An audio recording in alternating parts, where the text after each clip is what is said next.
This is the Good Neighbor Podcast, the place where local businesses and neighbors come together. Here's your host, Sean Preston. Welcome, everyone, to another episode of the Good Neighbor Podcast. Today, we have a couple of lovely neighbors on with us, and that is Veerle and Victoria of Top Link Disc Golf. What's going on, ladies? Not too much. We're doing pretty good. Enjoying the rain. Very cool. Super excited to have you on the show. Like I mentioned, I am a fan of golf and I'm a fan of Frisbee, and some wonderful human being ended up taking those two sports and combining into one. So Nobel Prize for that person. You don't happen to know who that was, by the way, do you? I don't. But there is a long history of it. Yeah. Super fun. I've seen some crazy, like I know this the other day on my Facebook feed, I seen some dude flick a Frisbee from like an ungodly distance away, and it went left and then it went right and then it somehow sunk right into the hole. I thought that was so cool. I wonder how many throws it took that guy to get that to go in, but what a cool video. Sometimes it's all the years of practice before that video, right? yeah, right. He probably took 50,000 throws to get that going in, but what a cool video. So for those who are listening, why don't we dive into it right away? I know they're probably chomping at the bit. Why don't you ladies tell us a little bit about your business? Sure. So my husband Ryan and I own Top Link Disc Golf, and we distribute disc golf discs and equipment. That's basically the long and the short of it. I know you've already mentioned it a bit, but anyone not familiar with disc golf, it's basically the same as ball golf, but just played with a disc that you toss into a metal basket. Yeah, really, really cool sport. Like you said, similar to golf, but maybe not as, I think because you're swinging the golf club, I think that would be more, what's the word I'm looking for? Not mentally, like physical exertion than it would be to come down. Do you do any like, do you ladies play in a league or anything like that? We do. I was going to say, not only do we play in a league, I run one. I'm on I run the Barrie Women's Disc Golf Club. I'm on the board for the Barrie Disc Golf Club. I probably attend 3 to 4 league nights a week, as well as run events and tournaments. Very cool. Well, I know that barrier to entry is definitely something that exists, and we like to try to make that as easy as possible. So let's unpack that a little bit and maybe give some people some information on, how do they access it? Where can they find that kind of information? And, what are you looking for people out there? Let's help spread some awareness here. So on Wednesday night, I run a women's led league, but it is open to anybody that wants to join. We have loaner discs. It's at Sandy Hollow Disc Golf Course up on Ferndale. Free to join, free to come out. If you need loaner discs, it's easier if you reach out in advance so that we know, we want to make sure we have enough for everybody. But all levels of players come out, and we kind of cater to whoever comes out each evening. So Wednesdays at 6. Wednesdays all year. Yeah, the best way to get info on it too is the Facebook page. So I think the leagues, all the different leagues have their own pages, and if you search them up, they'll be there, and they post all the time about what's going on. So. And if anybody's watching from different towns, you could probably search your town name and disc golf on Facebook, and you'll probably come up with a somewhat local league. Okay, phenomenal. Yeah, that was the next question I was going to have, would be like, is there a place where you can find all this information in one spot? But then you said, hey, just go ahead and type in the city and where you are, and then disc golf, it'll populate for you. Yeah. And then UDisc is also a really great app that it basically has a map of all courses worldwide, and it ranks them. It also hosts events, and there's a whole bunch, like all the different leagues are generally run through UDisc. So they have a schedule, they have a calendar. It's a free app. There is a pro version, but the free app gives you all the information. Nice. And so UDisc, is that with a U or like a YOU? U and then DISC. Okay, nice. Very nice. We use that when traveling around too. If we're looking for disc golf courses in different areas, we'll pull that up and see what there is to play in the area we're at. So very useful. That's the one cool thing about disc golf is, there's not a whole lot of equipment that you need. So if you're just out and about and you got one of the discs in your car, or a couple discs, you're pretty much good to go to play anywhere. Absolutely. Yeah. Totally. We bring them on the plane. You don't need a whole bag. Just bring 1 or 2 discs, throw it in your luggage, and you're good to go. Yeah, I was visiting my sister that lives in Singapore and popped across the border to play a tournament in Malaysia. I brought like 6 discs with me, and Wow. we found it because you see there was an event that happened to be running while we were there, and it's like, why not? Let's go. Phenomenal. That's amazing. So I always ask this question on the show. Everybody's a bit different in how they've walked their journey to getting into doing what they are doing today. And so I want to ask you ladies, tell our listeners individually about your journeys and how you got into doing what you're doing today. Yeah, my husband and I actually stumbled onto disc golf completely by accident.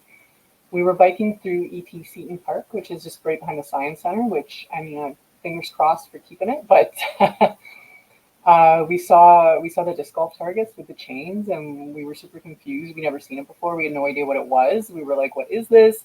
Saw some people throwing frisbees into them, so asked them and got a little bit of info, and then we went and bought our first starter set around the corner from there. And so my husband started playing. There's a really great community that plays. The whole disc golf community is actually pretty great everywhere we've been. So he started playing and joined their league. And we ended up moving to Barrie for work, and there was no real place to touch and feel plastic before you bought it. Like, you would just kind of have to go online, take a stab in the dark, and say, I hope this is what I want. So we started by selling just like the factory seconds, the misstamped discs. And then we started selling at the local league nights, at tournaments, tournaments right across Ontario and into Quebec. And in 2018, we kind of made the jump to wholesale distribution. And from there, we grew pretty quickly. We started building relationships with different manufacturers, and eventually we started a really close partnership with Discmania. So now we're closely partnered with House of Discs that now owns Discmania, and we supply their main brands. But it's really crazy to see the progression, because we started with like a Chiquita box of frisbees, and then moved into the garage, and then moved into the house and took over the house, and then we were like, okay, like we need to do something about this. As soon as the boxes started piling up in my bedroom, I was like, all right, we need something else here. So we took the risk, and we rented out some retail and warehouse space and hired our first staff member.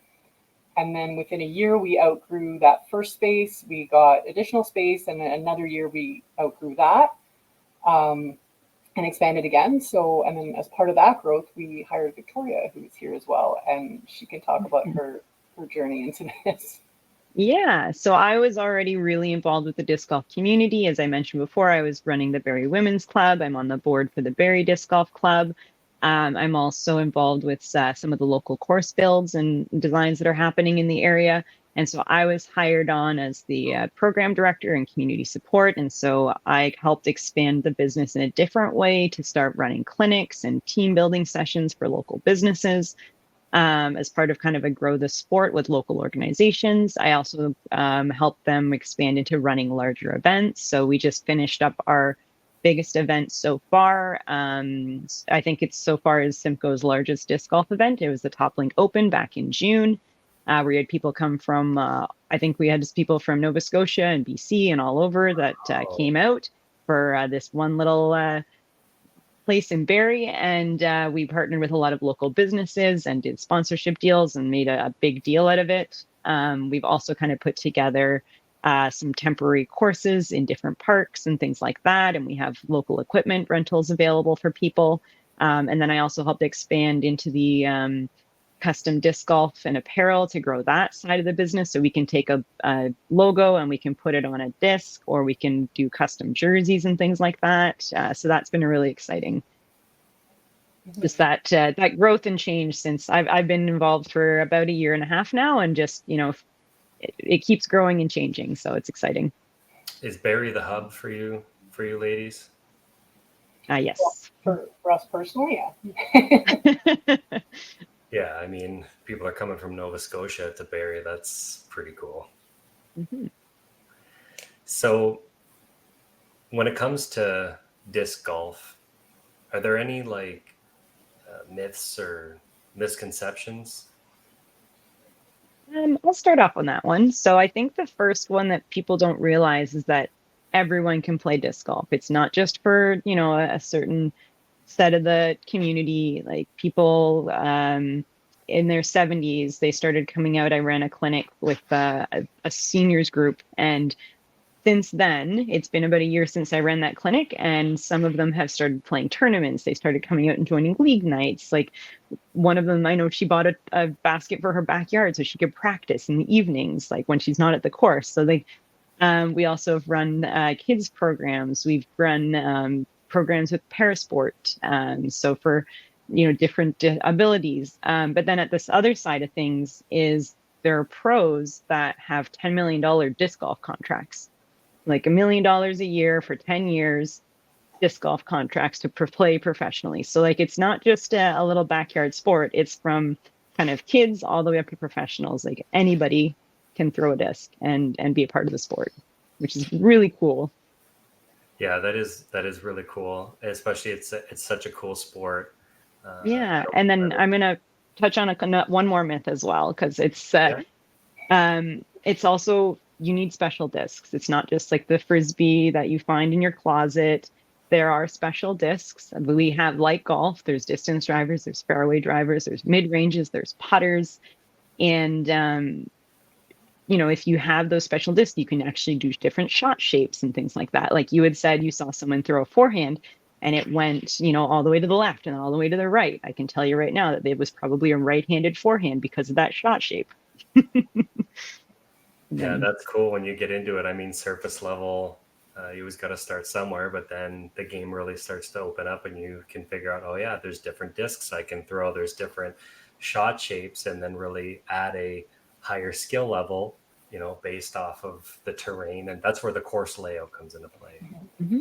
Exactly. And I mean, it's a little disappointing sometimes to see people discouraged because they're not playing with the proper equipment. But that said, it doesn't need to be expensive equipment either. Like disc golf is still very much an accessible sport. So to get that proper disc golf disc, it's only $15 for a disc, or starter sets from $30 to $50 for a 3-disc set. They can also be signed up from the Barrie Public Library for free. So that's a good thing to know. And like we mentioned before, the Wednesday Night Rec League has loaner discs that you can sign out. Super, super accessible, super welcoming. And one of the big barriers, I think, is people have kids, people have other obligations. But like the Wednesday night especially is super casual. So bring your kids, play 1 hole, play 20 holes. It's completely flexible.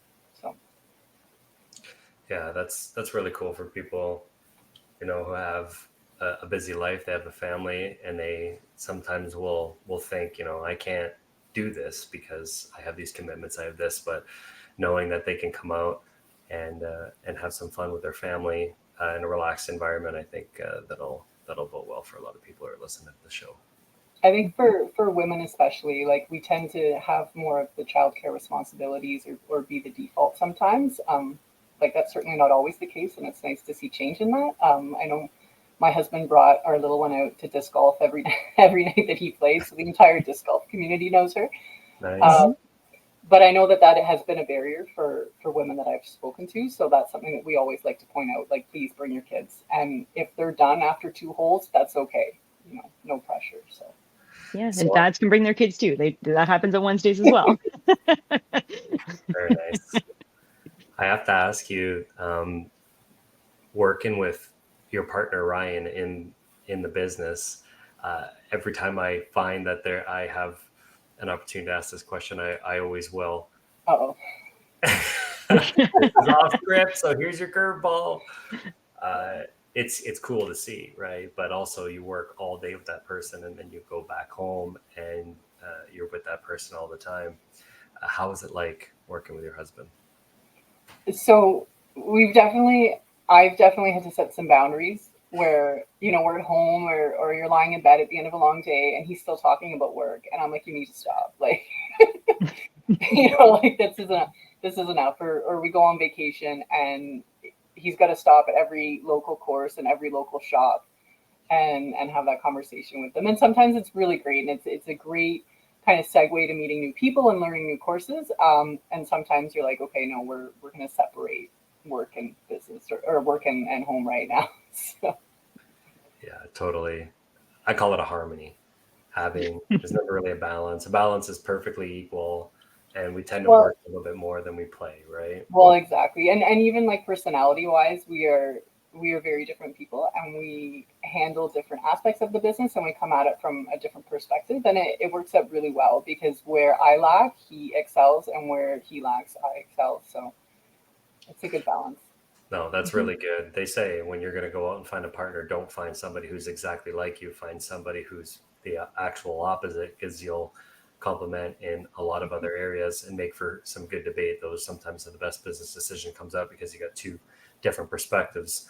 As long as you can agree on it, it Yeah. works out pretty good, right? That's great segue into leading into my next question for you ladies. Um, we have that harmony we were talking about, and that working on the business, in the business, working, and then having fun outside of that. And so when you're not working at Top Link Disc Golf, what do you like to do on your off time for fun? So it may sound a bit cliche, but it's play a lot more disc golf. It kind of takes over your life a little bit, and it's funny because you started off, like I remember when I first started playing, and something dawned on me, and it was like 6 a.m. and I was laying in bed, and I was like, oh my gosh, what if I threw it like this? That could work. And I had to wait until about 7 a.m. so I didn't wake someone else up so I could go in the backyard and start throwing it at a basket. But we do run kind of the Wednesday league, and then like I said before, I go to 3 to 4 different leagues a night or a week, from anywhere from, Bracebridge, Aurelia, Prairie. Like I travel around to different areas. And then we also have kind of tournaments on the weekends that we host a few. I've hosted a few women-led tournaments, as well as, other tournaments that we'll travel to. So like I said, for fun, I played one when I was in Malaysia. I've signed up to play one in PEI in October. So you kind of, it's work, but it's also play after work. We went last Wednesday, and it was pouring rain. It ended up being just me and Victoria because everybody else was smart enough to look at the weather and say no. But it's been a couple of rainy Wednesdays, so we're like, no, we'll go. And I mean, we had an absolute blast. It was great. We did. Yeah. And Veerle got an ace. So it was well worth it right there. Hey, look at that. Awesome. That's for anyone else. That's a hole in one. Like in golf, it's she hit the basket from the tee pad. So it was pretty cool to witness. It was one of those that curved back and forth and did the whole thing, and it was nice. Yeah. Very cool. Very cool. That always feels great. Like you're standing on the top of the mountain for like at least a minute and a half until you hit the next hole. Yeah. Oh yeah, 100%. I think I hit first available on the next hole. So yeah. The disc hit the first tree and bounced back on the tee pad. So yeah. I ran that high the rest of the holes, so we're good. Oh yeah, I can draw from, because I play golf, I can draw from it because the sports have so many similarities to it. And absolutely. It wasn't like long ago. I just cranked this drive almost 300 yards. I think I hit it 290. It didn't move. It just went straight. Doesn't happen like that all the time, by the way, for the record. It rarely happens. And I just cranked this one, and then I think I took like 5 more strokes to get it in the hole. I was right by the green, So for that drive from when I got off the tee deck into the golf cart till I got to the hole, I was on cloud 9. I was like, yeah. Oh yeah, and you're like, did everyone see that, right? No, I got a bogey. So in life, we pick a path that we decide to walk. That's the path of life. And we don't always get to control what happens when we're walking on that path. Life will throw challenges at us. It'll throw hardships at us. Sometimes we experience tragedies. And I've always been admired at human beings and their ability to be able to overcome challenges. We have to move forward. So finding silver linings in something, looking at the glass half full perspective is a big thing when it comes to this. So I'd like to ask if you ladies have ever experienced a hardship, a life challenge. Maybe you rose above it, maybe made you stronger, maybe you took some silver linings from it. Sure. I mean, there's lots of there's lots of stuff, and definitely a lot of lessons learned along the way. With regard to the business specifically, we had some incredible growth really early on, which sounds great, but it really disrupted our work-life balance. Like we touched on a little bit earlier. My husband and I both have full-time jobs. We have 2 kids. We have all the other sports and activities that we do. So disc golf really took over all aspects of our life and our house there for a bit.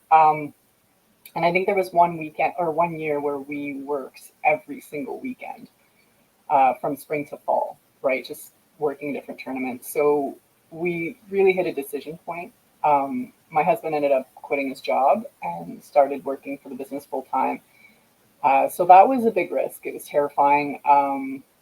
It, like in hindsight, it was the logical decision. But at the time, we were like, okay, like what does this mean? You know, we're fighting over work-life balance already, and now we're taking this big risk and kind of putting all our eggs in this basket. So, but so far it seems to have paid off. We also, in shifting our focus to wholesale, we were able to kind of step away from that being at the tournaments every weekend, and we kind of had our weekends back. So we've managed to find a much better balance. I think the other big challenge that I've had is being a woman in business. I come from a very male-dominated environment, so that part isn't anything new, but coming at it from a business ownership perspective is, and being the boss, right? So owning this business 50% with my husband, it has highlighted some of the ways in which we're seen differently and treated differently, even though essentially we're in the exact same position of authority. Societal expectations are just different for men and women, so that's something that we do still contend with. And initially, I had wanted to stay in the background and let Ryan kind of be the face of everything and, you know, happily putter along and hide. But I really think that there's value in being visible. I know for myself, seeing women and seeing minorities in positions of power, I find very empowering and very aspirational as well. So I've started to try and embrace a bit more of a public-facing role, and being here on this podcast is one example of that. So thank you for the opportunity. No worries. I'm a big fan of all that stuff. We have a lot of clients who are female. I'd love to have more.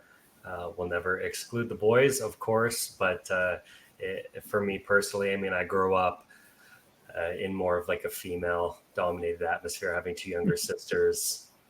You know, my mom is just, you know, kind of me and my dad, if you include the pets, but those are pretty evenly matched. We had 2 female cats and a male dog. But you know, I'm happy to see that it's finally coming in the right direction.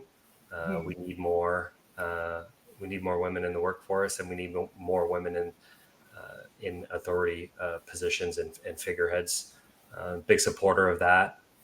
And some of my favorite clients are women as well too. Communication levels there. Not to say that the boys don't have it. Some of them do, but always enjoy, you know, communicating and working with women anytime that we have an opportunity to do that and partner, obviously with the right people. But always even better if we could do that as well too. So super happy to have you on the platform and keep spreading that message for sure. What about yourself, Victoria? So I actually had a tough decision to make when I was offered the job at TopLink, because at the time I was running my own business. And when I started that business about 5 years before that, I didn't think I'd work for anyone else ever again. And it was a really different decision that I never thought I'd have to make. And when they approached me about it, we kind of talked about what my role would be and how I would be kind of growing different aspects. And they allowed me the flexibility and the ability to kind of follow through with different projects that I, you know, find important and exciting. And it allowed me to kind of almost run, you know, a smaller division of it, similarly to how I would have a small business.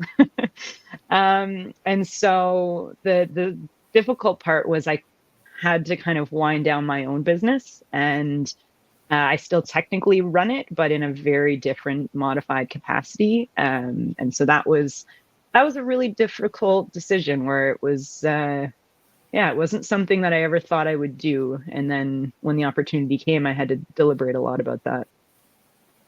Yeah, certainly when it's yours and you created it, it's your baby. Mhm.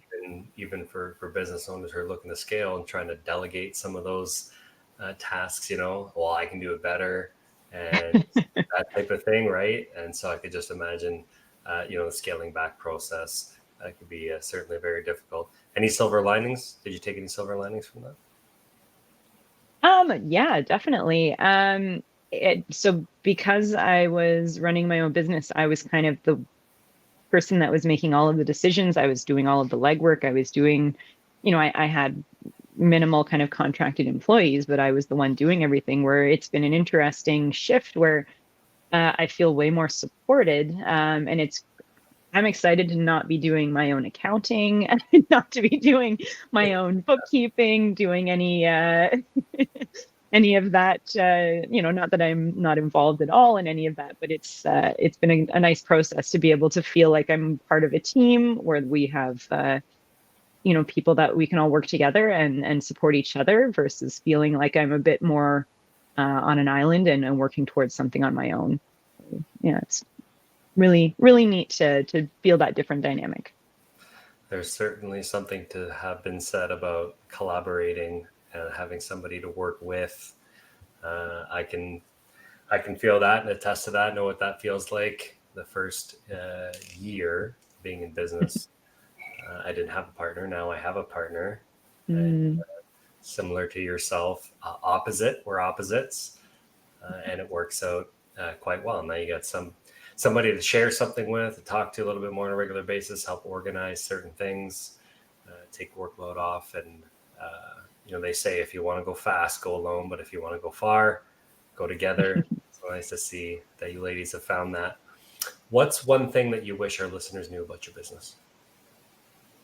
Or maybe two, since there's two of you here. I'll start on that one. I think we do a lot of kind of community support projects and partnerships with local businesses, with clubs, with different kind of levels of organizations in the community. And we're always really interested in kind of reaching out to anybody that's interested in learning about disc golf or how they might be able to, do different things with it within the community. Even if you're in no way related to disc golf, come talk to us and let's do something. Like we've partnered with, local restaurants. We partnered with local banks and things like that, where we've done, disc golf related, grow the sports initiatives. And yeah, we're really keen to work with other people in the community. And so this is, yeah, and potentially a great platform to tell people that. Phenomenal. We have a event that Jeff and I are putting on in the Art of Bluffs on Saturday, August 24th from 11 a.m. to 3 p.m. And it's called the Art of Bluffs Community Super Soaker Block Party event. Mm. And so we're going to have local vendors that are going to be there, as well as a kind of a obstacle course war zone for the kids that they can go in there and throw water balloons and have a super soaker fight. Maybe something that we can talk about on the other side if you guys like that kind of stuff. Yeah. Absolutely. Sounds right up our alley. Very cool. Very cool. Did you have one as well, or was that the only one? Yeah, I was just going to add to what Victoria said. Is something that Ryan has always said is the rising tide raises all boats, and that's something that we do firmly believe, and it's part of what drives us to build these partnerships and want to be part of this community building around this sport. We're very privileged to get to be part of this and to really see firsthand the impact that disc golf has made on so many people. So we just want to keep that going. Love it. Love it. Couple things to say on the other side. You gave me another idea. So Awesome. My mind's like a hamster wheel now. Phenomenal. Well, great conversation. Definitely there's going to be some people who are interested and they want to know more, learn more. And for those who do, it's one of the best ways that they can go ahead and get a hold of you. So people can find us on Facebook and Instagram at TopLinkDG. We have a website, toplinkdiscgolf.com. It's currently mainly focused towards wholesale. However, we do have sections about the custom discs and apparel, as well as directions to our retail store. And coming soon, people will be able to book clinics there. So we've been doing a lot of things with like corporate clinics or with organizations that want to learn disc golf. They could book a clinic for like a team building session. We also have an email, info@toplinkdiscgolf.com, or there's always the traditional, give us a call, 705-417-3220. And definitely stop by the shop, 28 Curry Street, and our staff are always willing to be helpful, give you tips on which disc would be best, and you get to touch and feel all the discs, try them out, and pick what color you like best. So. Yeah, and even if you just want to sit and talk discs, there's probably 6 people in that building at here and there that just want to talk disc golf. Very nice. Well, awesome conversation. Thank you very much for coming on the show. Super happy to do this, and looking forward to potentially doing this down the line. Thanks so much for having us. Amazing. Yeah, thank you so much. No worries. Make sure you stick around on the other side. Perfect. Will do. Thank you for listening to the Good Neighbor Podcast Midhurst. To nominate your favorite local businesses to be featured on the show, go to gnpmidhurst.com. That's gnpmidhurst.com, or call 705-413-3775.